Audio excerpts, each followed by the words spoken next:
Hola, soy Arturo. Mis propios hijos me arrojaron a este asilo como si fuera un mueble viejo, uno que ya no combinaba con la decoración de sus vidas perfectas. Me dejaron aquí con una sonrisa falsa y la promesa de visitas que nunca llegaron. El silencio de ellos, la ausencia de sus llamadas, dolió más que cualquier grito o discusión que pudimos haber tenido. Se convirtió en un eco constante en los pasillos de este lugar, recordándome que para ellos yo ya había muerto. ¿Alguna vez te has sentido completamente invisible para las personas a las que les diste todo? Antes de contarte el momento exacto en que descubrí la verdadera y monstruosa cara de su codicia, comenta desde dónde me estás viendo y suscríbete al canal. Créeme, no querrás perderte lo que sucede cuando un padre decide que su dignidad vale mucho más que la sangre de su sangre. El día que me trajeron aquí, Javier conducía mientras Lorena, a su lado, no paraba de hablar sobre lo maravilloso que era el lugar. Tiene jardines. Papá, hay actividades, decía sin mirarme a los ojos ni una sola vez. Era el asilo público más barato que pudieron encontrar. Lo supe en el instante en que sentí el olor a desinfectante, tratando de ocultar una tristeza impregnada en las paredes. Me ayudaron a bajar mis 2 maletas, las únicas posesiones que consideraron que necesitaría. Me dieron un abrazo rápido, torpe, como si estuvieran tocando a un extraño. «Es lo mejor para ti», susurró Javier, con una prisa en la voz que delataba su deseo de huir. Los vi alejarse por el pasillo sin mirar atrás, y en ese momento entendí que no era un cuidado, era un destierro. Mi vida se redujo a una silla de ruedas junto a una ventana, con vistas a un estacionamiento. Las paredes de mi cuarto, de un color beige desvaído, parecían absorber la poca luz que entraba. Los días eran todos iguales. El desayuno insípido, las horas muertas en el salón común viendo una televisión que nadie escuchaba, y el silencio pesado de otros ancianos tan abandonados como yo. A veces, para no volverme loco, me ponía a recordar. Recordaba el peso de Javier en mis hombros cuando era niño, o la risa de Lorena cuando le construí su primera casa de muñecas. Esos recuerdos eran un veneno dulce, porque me hacían sentir el doble de dolor por la traición. Me sentía como una herramienta desgastada, usada hasta el final, y luego desechada en un rincón oscuro porque ya no era útil para nadie. Las pocas veces que venían de visita, la humillación era aún peor. Aparecían sin avisar, generalmente cuando necesitaban algo. Javier se sentaba en el borde de la silla, mirando su reloj, mientras se quejaba de las deudas de su auto nuevo o de lo mal que iban sus ventas. Lorena ni siquiera se sentaba. Se quedaba de pie junto a la puerta, hablando de lo caro que estaba todo, sus ojos recorriendo mi modesta habitación con un desdén mal disimulado. Antes de internarme, habían intentado convencerme de vender mi casita, el único bien que ellos creían que yo poseía. «Con ese dinero podrías estar en un lugar mucho mejor, papá», decían. Ahora entendía que ese lugar mejor no era para mí, sino para sus propios bolsillos. Su codicia era tan evidente que casi podía olerla. Las semanas se convirtieron en meses y sus visitas se extinguieron por completo. Intenté llamarlos varias veces. Sostenía el frío auricular del teléfono del pasillo, marcando sus números de memoria con el corazón encogido. Casi siempre, la llamada iba directo al buzón de voz. La voz grabada de mi hijo o mi hija, alegre y despreocupada, era una bofetada. Las pocas veces que contestaban, sus respuestas eran cortas, llenas de excusas. «Estoy ocupado, papá. Te llamo luego». Pero ese luego nunca llegaba. Una tarde, vi a una familia visitando a una anciana en la habitación de enfrente. Le trajeron flores, la abrazaron, rieron con ella. Tuve que volver a mi cuarto y cerrar la puerta para que nadie me viera llorar de pura rabia y soledad. El abandono no era solo un hecho, era una tortura, diaria y silenciosa. Fue en esas noches de insomnio, mirando el techo agrietado, que comencé a pensar en el secreto que había guardado por más de 40 años. Al principio, lo guardé como una sorpresa, un nido de seguridad para el futuro de mi familia. Pero a medida que Javier y Lorena crecían, vi en sus ojos una ambición fría, un materialismo que me asustaba. Vi cómo medían el valor de las personas por lo que tenían y no por lo que eran.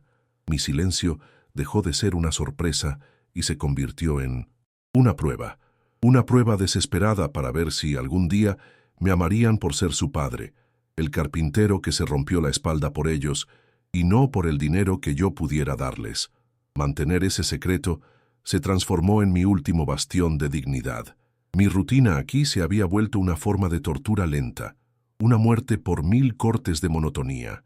Cada mañana, la misma sopa aguada para el desayuno, servida en un tazón de plástico rayado que me recordaba la comida de un animal. Pasaba horas en el salón común, donde el televisor siempre estaba encendido en un canal de noticias estridentes que nadie parecía ver. El sonido se mezclaba con la tos seca de un hombre en la esquina y el murmullo incesante de una mujer que le hablaba a una silla vacía. Me sentía atrapado en una especie de limbo, un lugar donde las almas no descansan, sino que simplemente se desvanecen. La peor parte era la pérdida de las pequeñas dignidades, tener que pedir ayuda para ir al baño, comer a horarios fijos y no poder ni siquiera cerrar la puerta de mi cuarto sin que una enfermera la abriera de golpe. Mi cumpleaños número 82 pasó sin pena ni gloria. Fue un martes. Lo recuerdo porque ese día sirvieron puré de papas, que era ligeramente mejor que el arroz pastoso de siempre. Pasé toda la tarde cerca del teléfono del pasillo, inventando excusas para estar ahí, diciéndome a mí mismo que seguramente llamarían por la noche, cuando salieran del trabajo. Recordé el cumpleaños número 10 de Javier, cuando trabajé horas extra por un mes para comprarle la bicicleta que tanto quería. Recordé su cara de pura felicidad, un recuerdo tan vivo que casi podía sentir el peso de su abrazo, pero el teléfono nunca sonó. Al anochecer, una de las enfermeras me trajo un panecillo con una vela. «¿Felicidades, don Arturo?», dijo con una sonrisa cansada. Soplé la vela sintiendo un frío que no tenía nada que ver con el aire del pasillo. Había una enfermera joven, Marta, que a veces se sentaba conmigo por unos minutos. Era amable. Me preguntaba por mi vida de antes, por mi trabajo como carpintero. Me llamaba don Arturo, con un respeto que ya no escuchaba en la voz de mis propios hijos. Pero su amabilidad, aunque genuina, era un recordatorio constante de mi situación. Ella estaba allí porque era su trabajo. Su compasión era parte de su uniforme. A veces me contaba de sus propios problemas, de su hijo pequeño, de lo difícil que era llegar a fin de mes. Yo la escuchaba y sentía una punzada de impotencia. Tenía los medios para cambiar su vida, para darle la seguridad que yo había querido para mis hijos, pero no podía decir nada. Mi secreto se sentía como un tesoro enterrado en una isla desierta, inútil para mí y para los demás.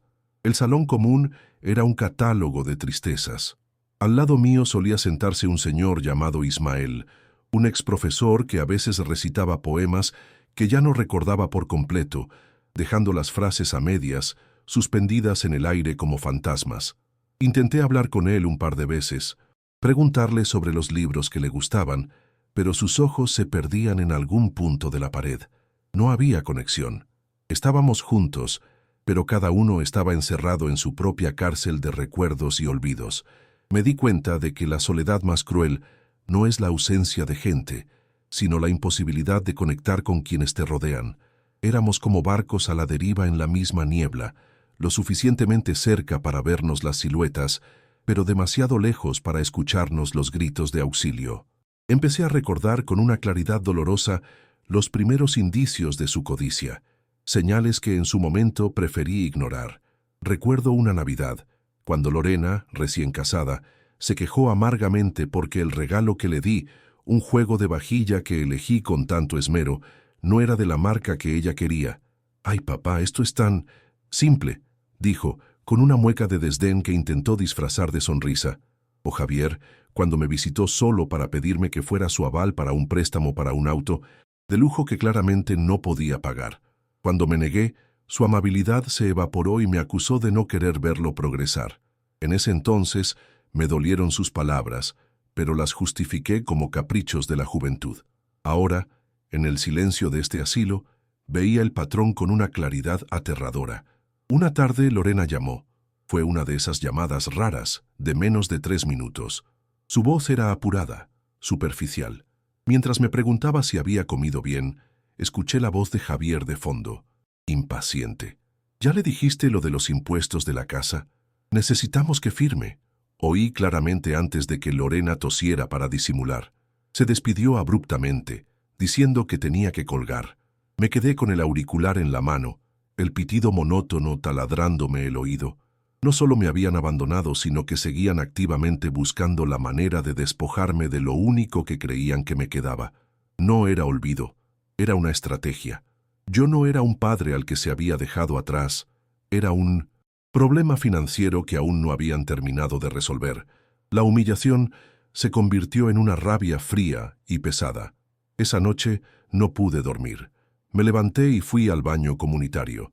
El reflejo que me devolvió el espejo manchado era el de un viejo frágil, con la piel surcada de arrugas y los ojos hundidos por el cansancio y la decepción. Pero en el fondo de esos ojos vi una chispa. Era la llama de mi dignidad, pequeña, pero todavía encendida.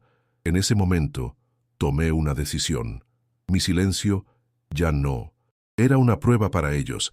Se había convertido en mi arma, en mi fortaleza.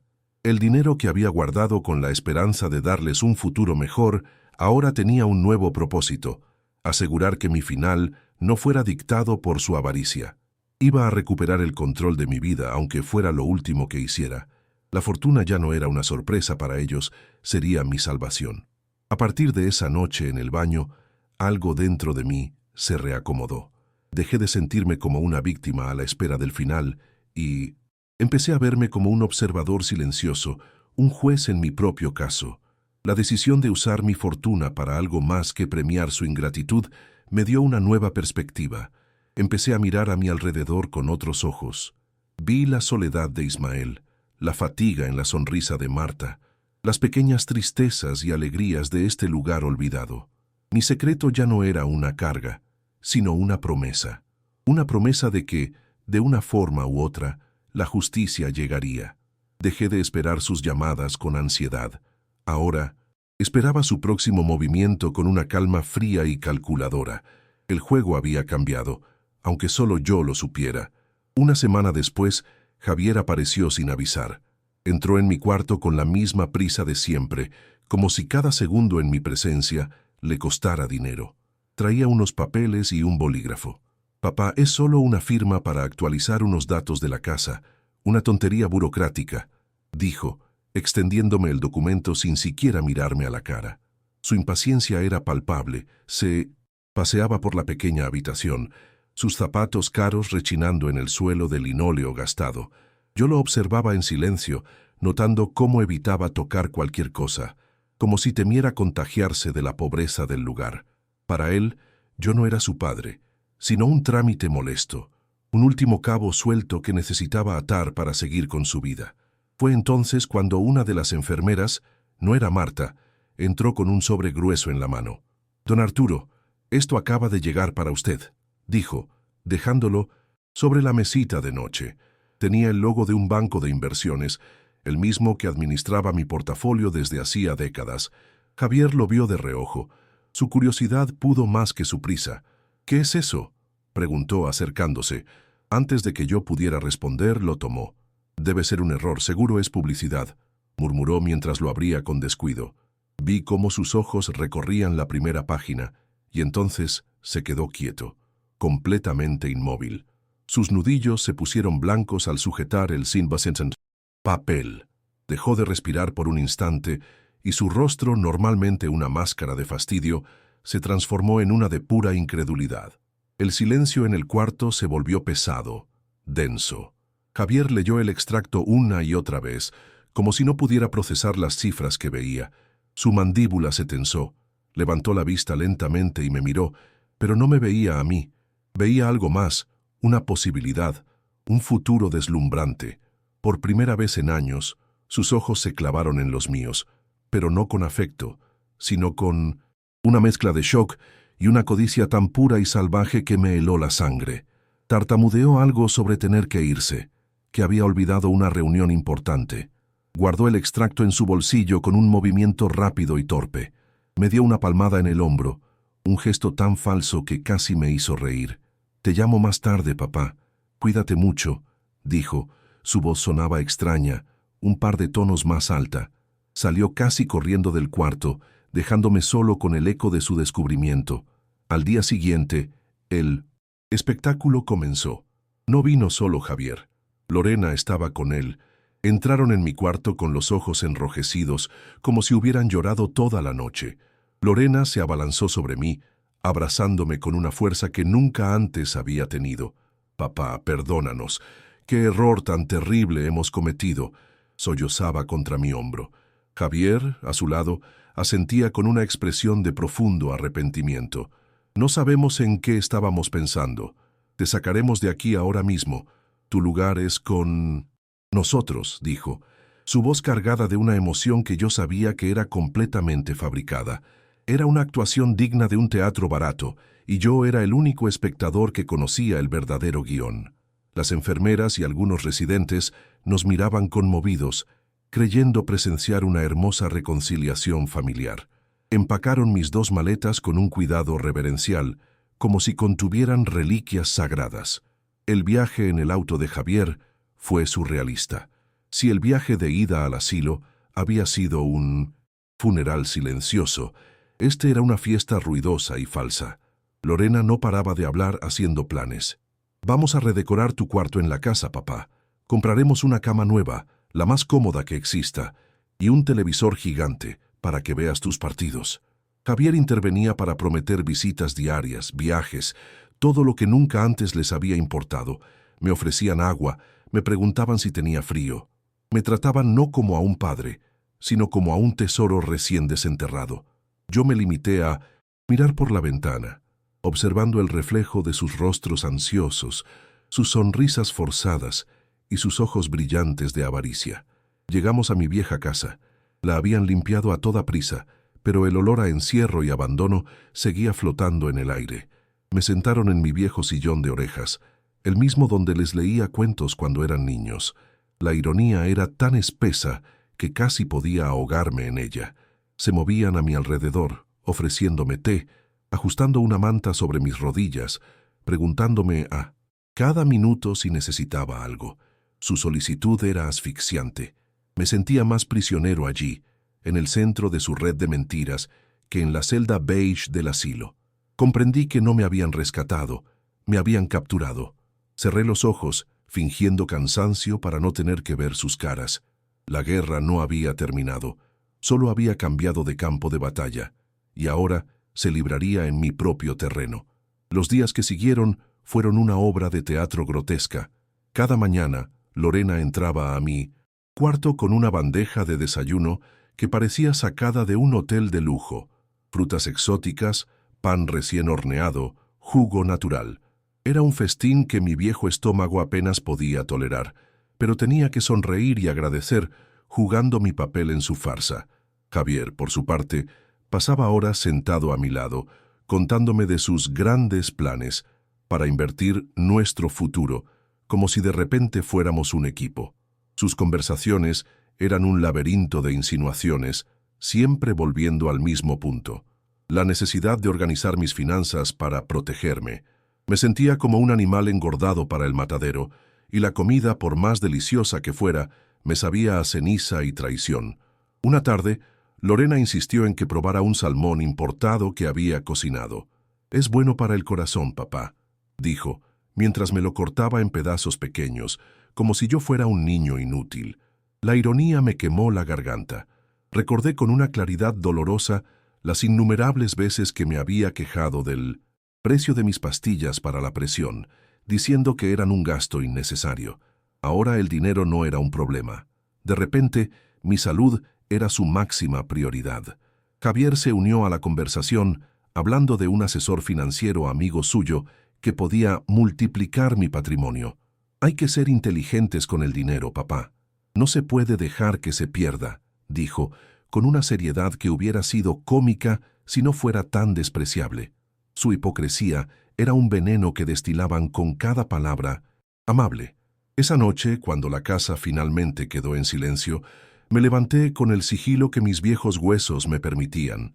Fui a la sala, donde habían dejado mi viejo teléfono de disco, una reliquia que consideraban inofensiva. Con los dedos temblorosos, Marqué un número que guardaba en mi memoria como un tesoro. Era el número de Miguel, el hijo de mi viejo amigo, el que me había aconsejado invertir en aquellas acciones hacía tantos años. Miguel era ahora un abogado respetado y de mi entera confianza.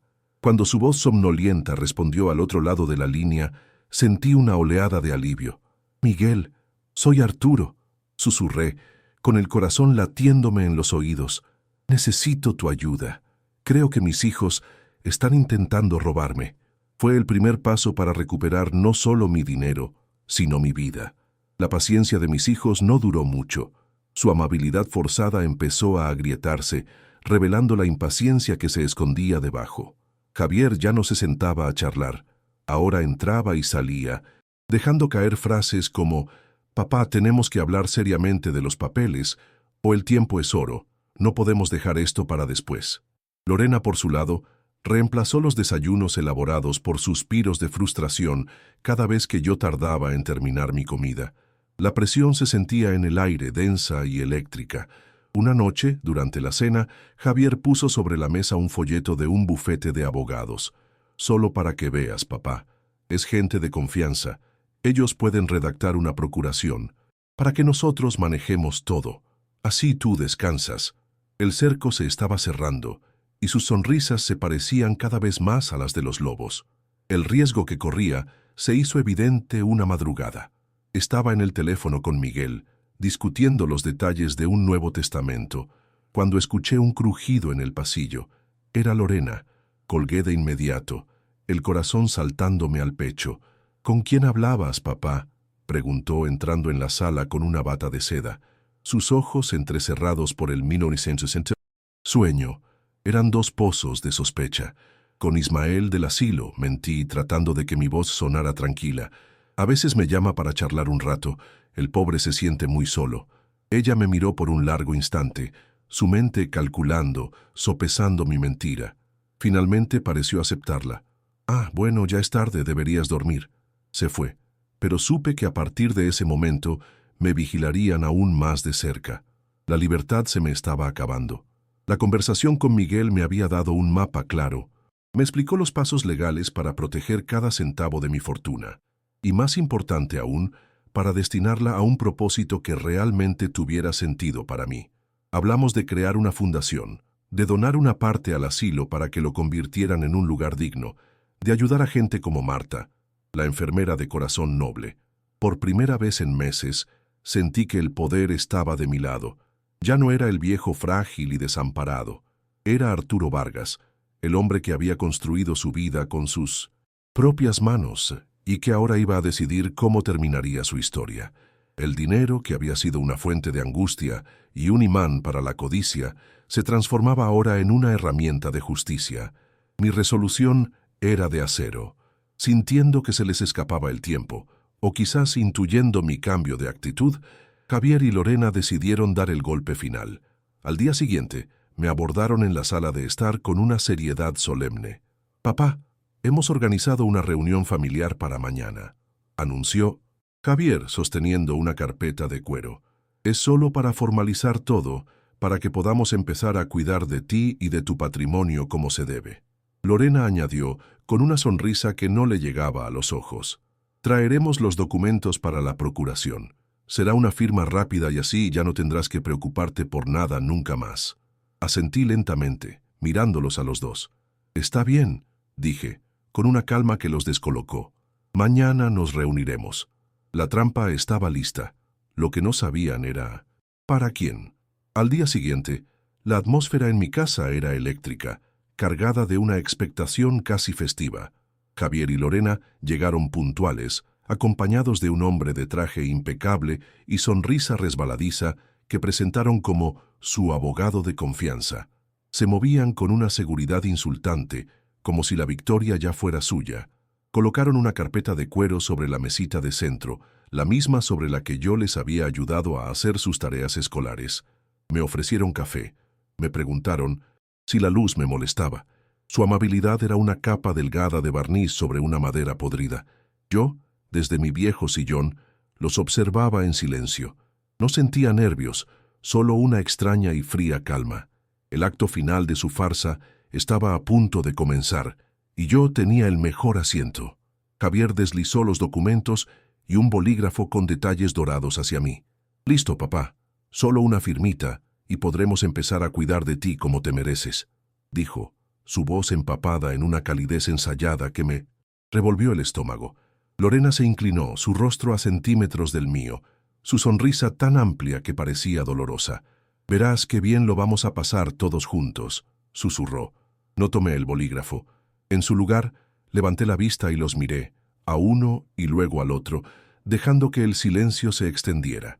Vi cómo sus sonrisas se tensaban en los bordes, cómo la impaciencia empezaba a asomar en sus ojos. Después de lo que pareció una eternidad, mi voz salió, firme y clara, cortando el aire tenso de la sala. «Antes de firmar nada, hay algo que necesitan saber. Durante décadas», comencé, mi voz resonando en el silencio repentino, «los escuché quejarse de nuestra vida, de la desgracia de esta familia. Se lamentaban por no tener más, por no ser como otros. Yo me rompí las manos y la espalda en mi taller, no para llenarlos de lujos, sino para darles valores, para enseñarles que la dignidad no tiene precio. Pero ustedes nunca lo entendieron. Para ustedes, el amor siempre fue una transacción, un negocio. Cada llamada que no hicieron, cada visita que evitaron, cada excusa que me dieron, no era olvido, era un cálculo frío para ver si yo todavía valía la pena. Y a sus ojos yo ya no valía nada. Vi la confusión en sus rostros, la primera grieta en su fachada de confianza. Continué, sin apartar la mirada de sus caras ahora pálidas. Ese dinero que encontraron, esa fortuna que los hizo volver corriendo como perros hambrientos, no fue un accidente del destino, fue mi decisión. Una que tomé hace 40 años cuando vi las primeras semillas de la codicia brotando en ustedes. Al principio era su herencia, una sorpresa para darles una vida mejor, pero su egoísmo lo cambió todo.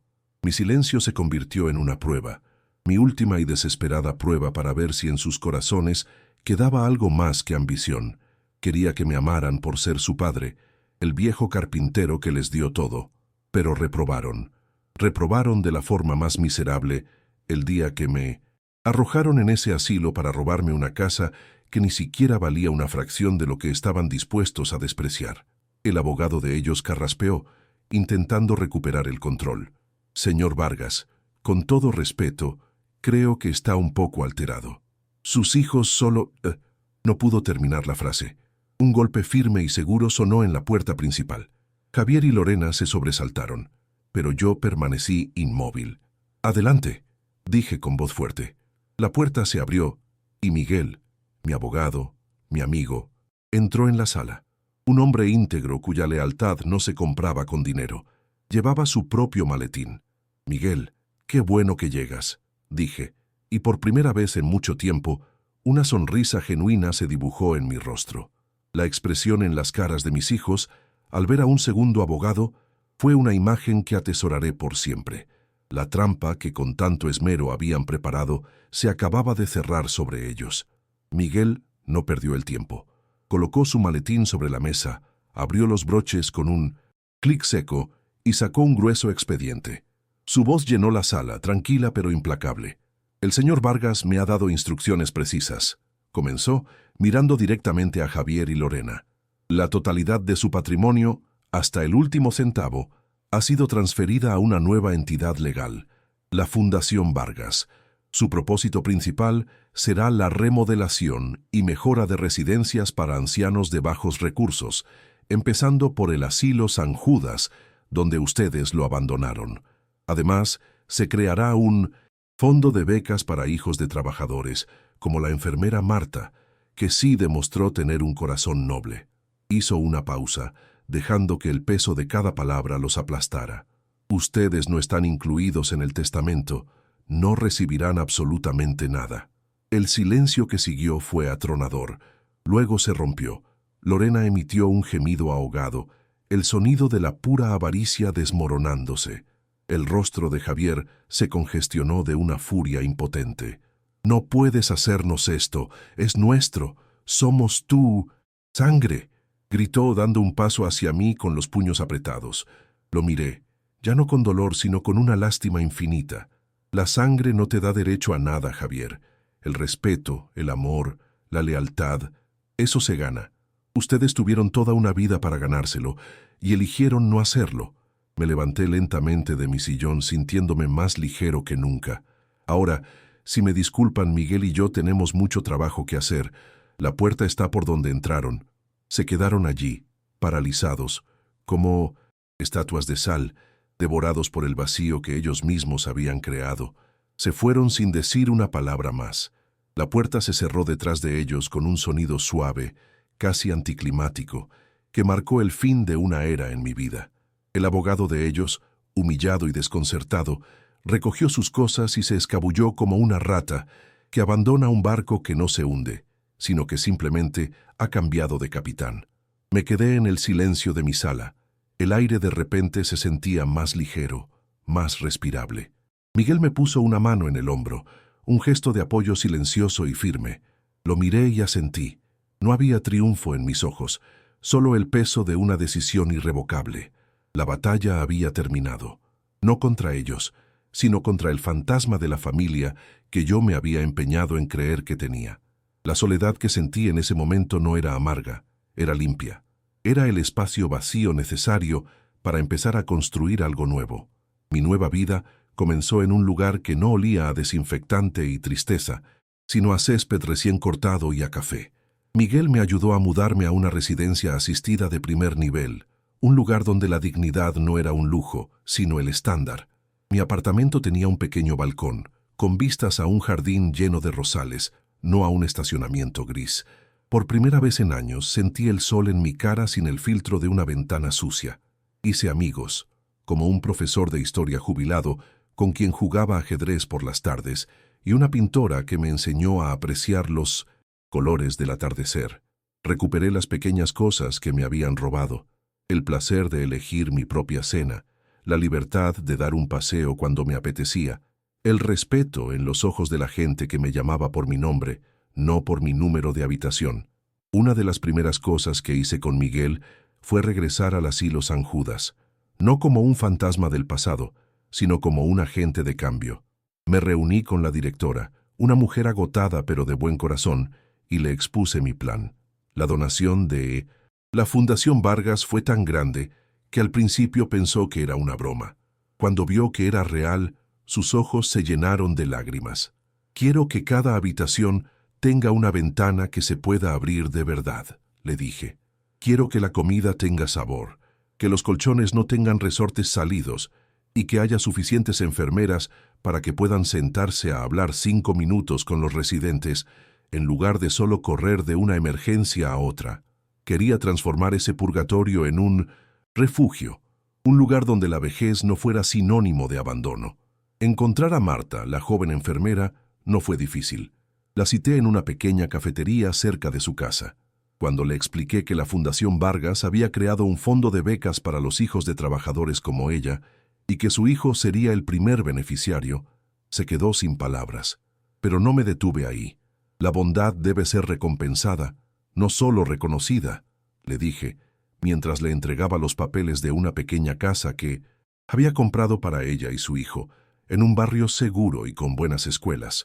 Le expliqué que no era un regalo, sino una inversión en la decencia humana, le dije. Es el único activo que nunca se devalúa. Ver su rostro, una mezcla de shock, gratitud y alivio, fue más valioso para mí que todos los millones del banco. Nunca volví a hablar con Javier o Lorena. Las noticias sobre ellos me llegaban de vez en cuando, a cuentagotas, a través de un primo lejano que todavía sentía algo de lástima por mí. Su alianza, forjada en la codicia, se disolvió en la amargura de la derrota. Se culparon mutuamente. Javier, ahogado en las deudas que esperaba pagar con mi fortuna, perdió su trabajo y su preciado auto de lujo.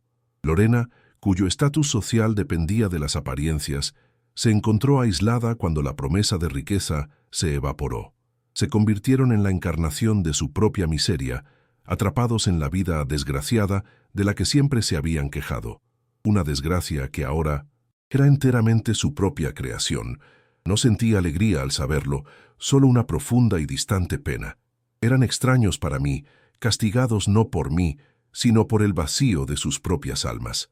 Hoy, desde el balcón de mi apartamento, mientras el sol se pone tiñendo el cielo de naranja y púrpura, a menudo juego una partida de ajedrez con mi amigo, el profesor. A veces, entre jugadas, me pregunta si me arrepiento de algo.